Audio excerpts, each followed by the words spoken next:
It's official, guys. Baywatch is coming back. The show, which created history from 1989 to 2001 and taught us to never leave for the beach without sunscreen, is returning. And yes, those iconic red swimsuits are ready to steal the spotlight all over again. However, don't go in hoping for this show to be a carbon copy of the 90s, and don't start dreaming of Pamela Anderson running on the sand in slow motion.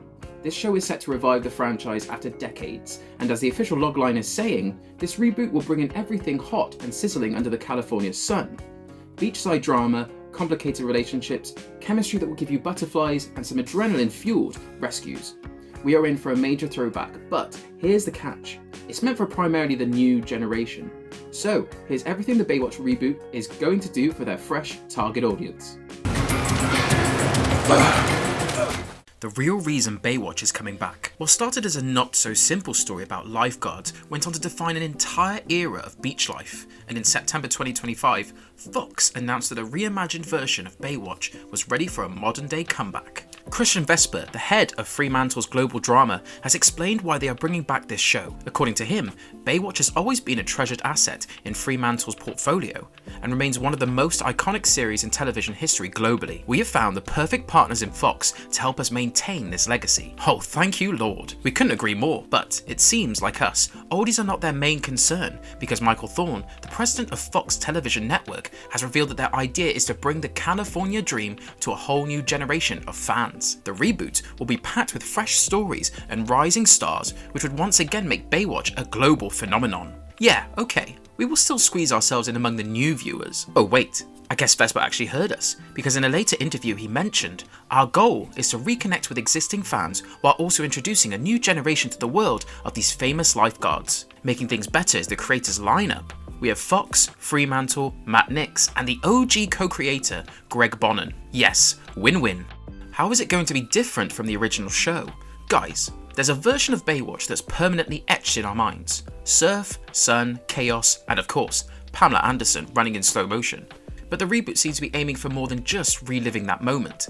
It is not trying to exaggerate old tropes or turn them into parody. Instead, it is finding a balance that respects the original while updating it for a new generation. With Matt Nix leading the series and McG directing the pilot, the show blends its signature beachside action with a more contemporary narrative style. At the same time, it leans into what made Baywatch so popular in the first place. The fun and cheeky escapism, because I'm pretty sure we are about to witness a whole lot of complicated romance and swoon-worthy moments. The glossy aesthetic isn't going anywhere, and if anything, it's getting an upgrade. But beyond the visuals, there is a clear effort to add more depth by reworking the classic formula instead of simply recreating it. What will be the basic premise of the show? There's no denying that the initial version of the show was basically a weekly excuse for slow motion runs, wink wink, but the reboot is actually aiming for more character driven storytelling. Something that aligns with Matt Nix's style, as seen in Burn Notice. Baywatch is about to focus on the high-stake rescues of the Los Angeles County lifeguards, but at the center of the story we will have Hobie, the son of the 90s show lead Mitch Buchanan, and the return of his lost daughter because, come on, what's a reboot without a surprise child twist? Jessica Belkin has been cast as Charlie Vale, the daughter of Hobie, and as the official press release puts it, Hobie is taken by surprise when the daughter he never knew comes knocking on his door, sending his world into upheaval as she aims to find her place in the Buchanan family legacy and become a lifeguard. We are definitely in for more family drama. Where is Baywatch standing in production? With the promises of sun-drenched chaos returning, Los Angeles County beaches cannot be far behind. And for a fact, they are not!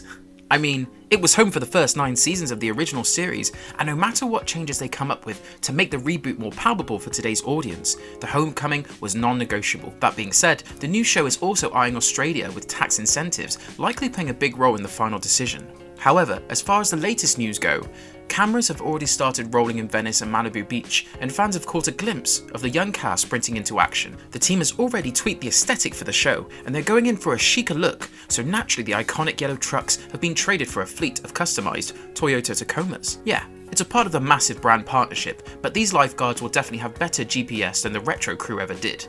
Oh boy, Baywatch has seriously leveled up. Who all are in the Baywatch cast. Casting for Baywatch kicked off with the wide net in January 2026, when the network announced an open call declaring the world's most iconic lifeguards are coming to Fox, and we are looking for you, calling all actors and non-actors 18+ for a wide range of roles. The audition was held at the Marina del Rey Marriott in Los Angeles, and the result is absolutely stunning.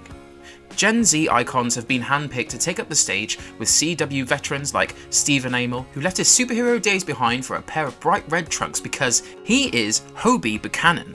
Fox confirmed Amell joined the cast in February this year. Yes, the character, which was played by Brandon Cole in the first season before being recast with Jeremy Jackson, has finally landed on Stephen Amell. Showrunner Matt Nix shared in an interview with Deadline that from the first conversation, Stephen Amell brought exactly what this new chapter of Baywatch demands: heart, intensity, and that undeniable hero energy. He's the kind of lead who can sprint into danger, carry the emotional weight, and still make it feel fun. We're so excited to get started. Joining him will be LSU gymnast and NIL star Livy Dunn, making her acting debut alongside model Brooks Nader, the Zuma Beach captain Celine, who looks like she's about to give a very stern, very photogenic lecture on rip currents, while her hair is perfect. Together, they will be anchoring a broader ensemble that includes Noah Beck, Thaddeus Lagrone, Shay Mitchell, Jessica Belkin, David Chokuchi, and Hassie Harrison. That means we're about to experience the perfect cocktail of social media influence and TV familiarity. The biggest treat in the Baywatch reboot. This is where it gets interesting for the fans of the golden era Baywatch. Cody Matheson is in the house. Yes, you heard that right. David Chokuchi is the first cast member to start in a reprising role. He will now be running the Shoreline, the de facto bar and grill in Baywatch, but is still not over the signature red swim shorts, which means we can still expect him to aid a rescue or two while mentoring the new team. And yes, free wings after big saves are on the table now, literally. When Amell was asked about it, he said it's absolutely possible to have him back, but in order to not be overwhelmed with the idea of the great Chokuchi returning, so he chooses to surprise himself with the script. Matheson shared his excitement about joining the Baywatch reboot on Instagram, stating super grateful for the overwhelmingly positive press response to the Baywatch reboot. All love across the board, and a reminder of just how iconic this show still is. Excited to head back to the beach and work alongside such an amazing group of talent. Release and streaming network. So, the Baywatch reboot will air on Fox, and that means Hulu is likely to be its streaming platform after broadcast. Now, while an exact premiere date hasn't been announced, the series is currently being eyed for the 2026-2027 TV season, but since production is still underway, the final release timeline will depend on when shooting wraps. The good news is that the reboot has been greenlit for a full season right away, and will debut with a 12-episode first season. Woohoo! The beach is going to get crowded again. Alright guys, that's all for today. There's no way I can keep calm now that pictures from the filming have started surfacing. However, there's a part of me that's definitely skeptical of whether the new Baywatch will be able to capture the magic of Hasselhoff era without turning into a cliched time capsule, you know? But for what it's worth, the camera knows exactly where to linger. Do let us know in the comments whether you will be diving into the new Baywatch or think that the franchise should have stayed underwater. And if you liked this video, don't forget to like, share and subscribe. I'll see you in the next one. Bye.